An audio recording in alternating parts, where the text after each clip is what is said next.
Welcome back to Day 8, as well as the beginning of Week 2 of the course in Mastery. If you're a recent subscriber, I welcome you to Mastery TV, and I applaud your decision toward creating a better future. Today, Tom Wood is going to talk to you about the important skill of listening, and Dr. Tony Alessandra is going to give you concrete tips on becoming a better listener. Here's Tom.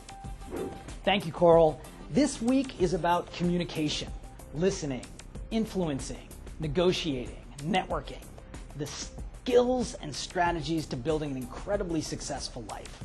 Great communicators do great things. Think about it. Jesus, Muhammad, Gandhi, Mother Teresa, Martin Luther King Jr., all incredible communicators.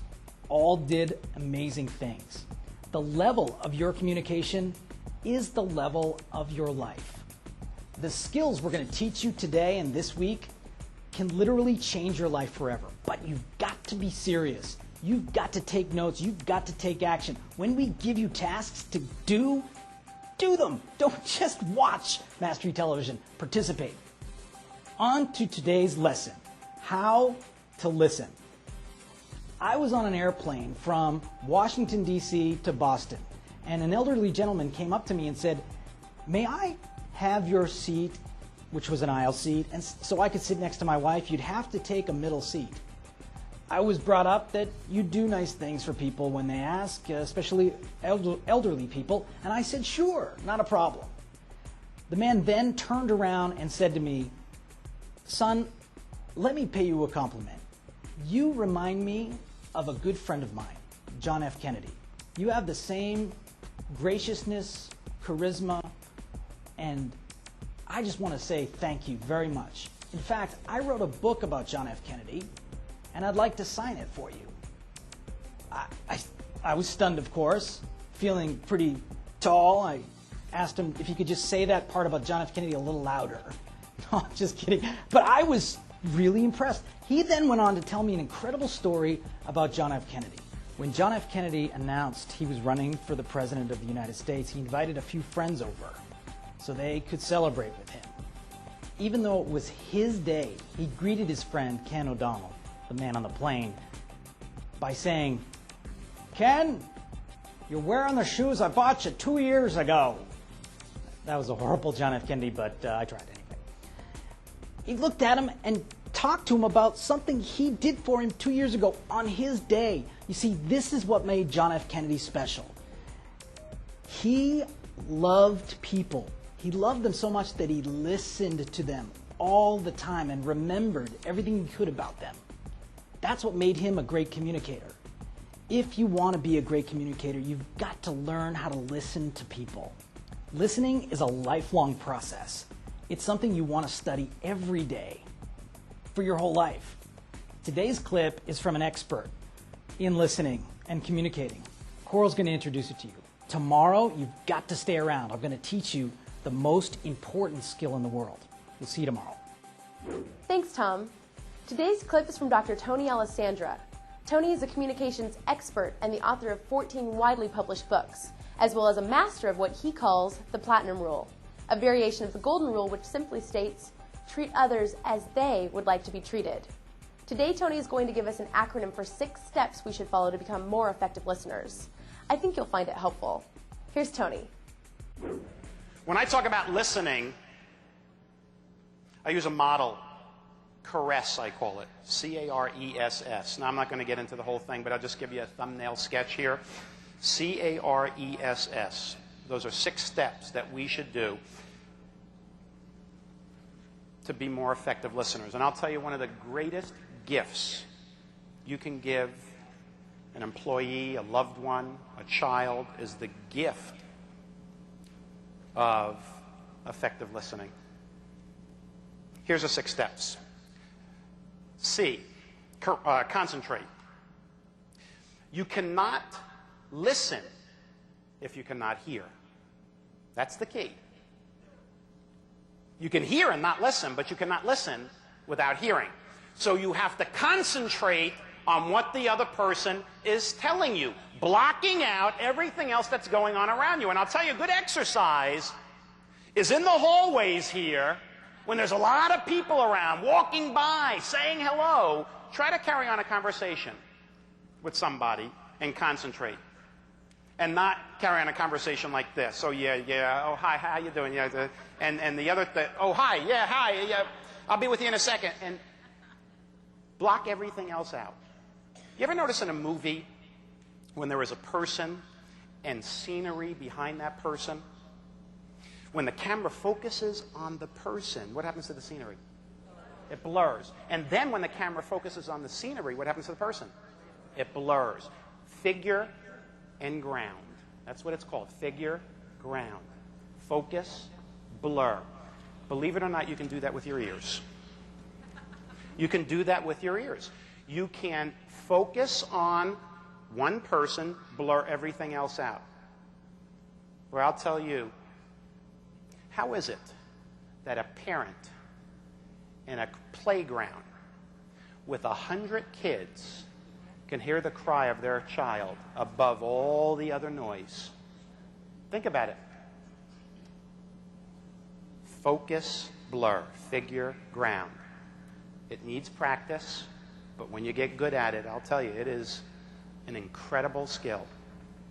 I know every so often, I was having dinner with Jim Cathcart last night.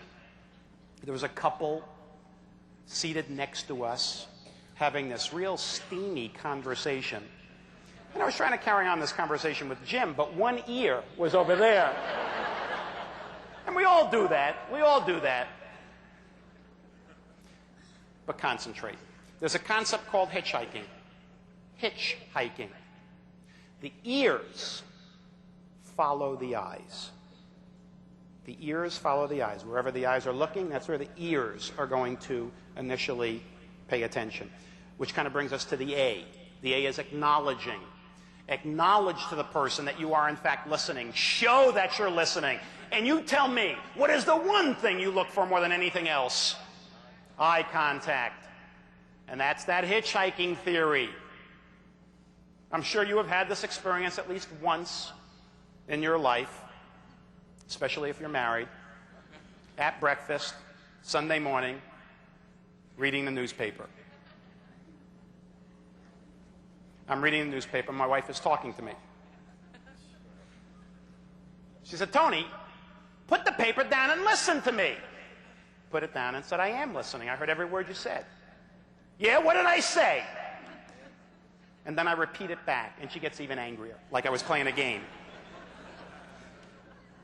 Eye contact is absolutely crucial. But how do you show somebody you're listening? Eye contact, head nods, vocal prompts. Really? By the way, let me tell you about vocal prompts. On a telephone, if somebody is giving the exact same vocal prompt over and over and over again, they are not listening. I'll tell you that right now. Yeah.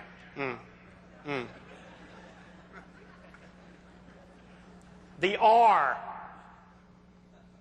is respond.